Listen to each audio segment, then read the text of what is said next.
Magandang hapon mga idol. Sa video na ito ay bibigyan ko kayo ng update dito sa mga tinanim kong mulberry. Ayan yung itsura nila mga idol. Halos isang buwan na yan mula nung naitanim ko, mula lang sa cuttings yan. At ayan, medyo matataas na sila. At kung makikita nyo mga idol, may mga bunga na rin sila pagkasibol nila. Ayun yung kagandahan kapag yung ginamit na cutting sa pagtatanim ay matured na. Ayun yung kagandahan mga idol, kapag yung ginamit natin na cutting sa pagtanim is matured na, may sisibol na sa kanyang ganito bunga. Pagka ganyan mga idol, dapat tanggalin muna natin yung mga bunga na yan. Tinatanggal yan kasi nga makakapagpabagal yan sa pagtaas ng mulberry. Imbis na makakapag-focus muna siya sa pagpapataas niya tsaka sa pagpaparami ng sanga, yung nutrients na maa-absorb niya mga idol dito sa lupa mapupunta lang dun sa bunga, kaya babagal yung paglaki niya. Hindi naman siya totally mag-i-stop sa pagtaas, babagal lang yung paglaki niya. Kaya mga idol, kailangan natin tanggalin yung mga yan. Teka lang, yan, tatanggalin natin yan lahat, yung mga bunga na yan, kasi makakapagpabagal lang yan sa paglaki ng mulberry na tinanim natin.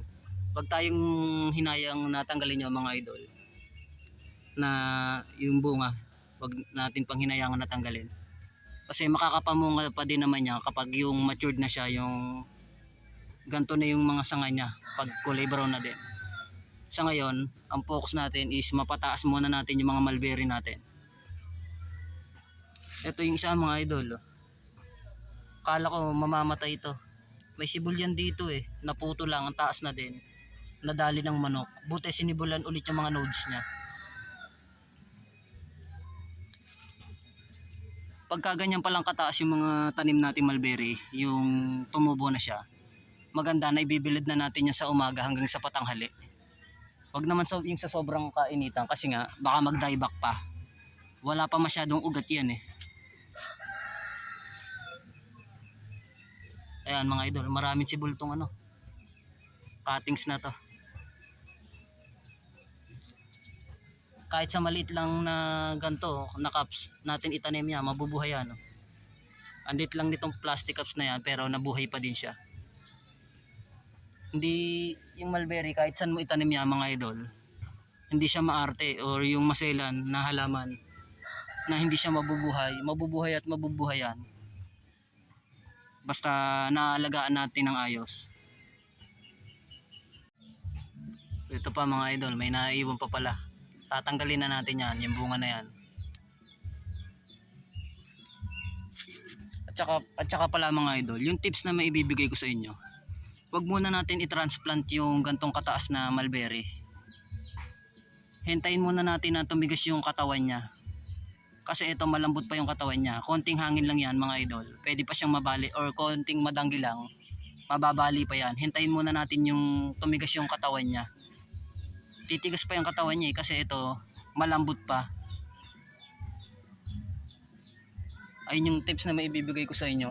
And then yung isa pang tips nga mga idol, painitan na natin sila sa umaga hanggang sa patanghali para mas mabilis na yung paglaki nila.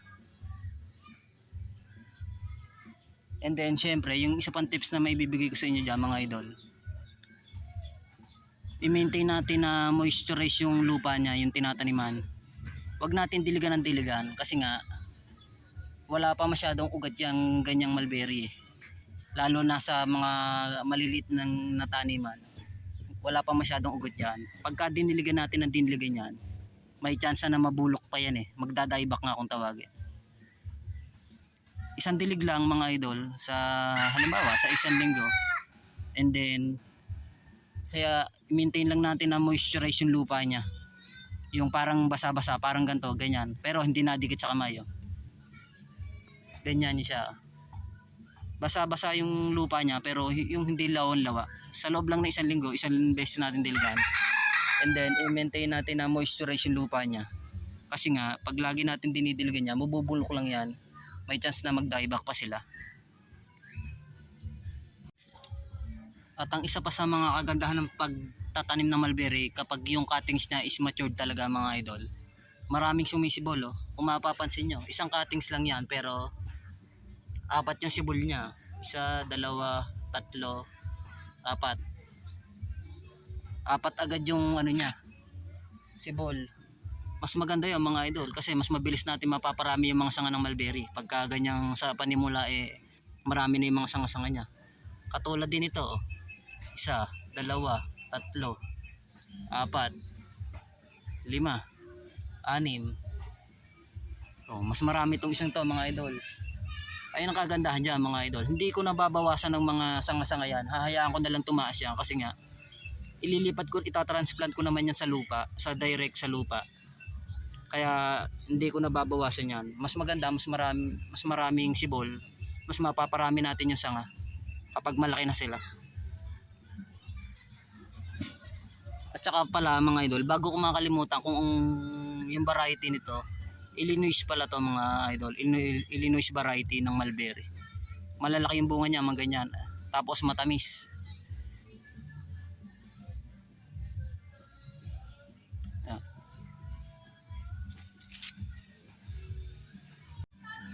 Siguro mga idol, pwede na natin i-transplant yan kapag mga nasa 2 months na sila or ganito na yung mga taas niya.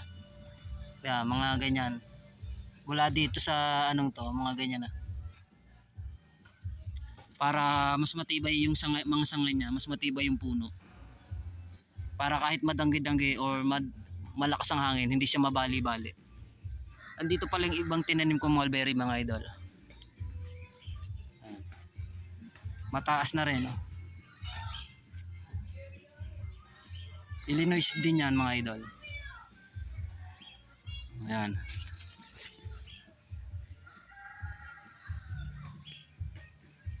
Taas na, nasa 7 feet na yan. At ito yung pinakapuno niya mga idol. Direct sa lupa yan.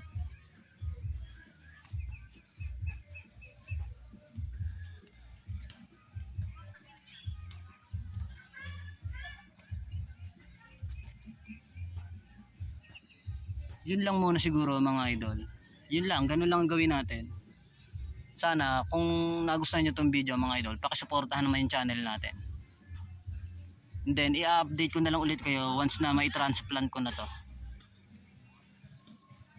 Yun lang, thanks for watching.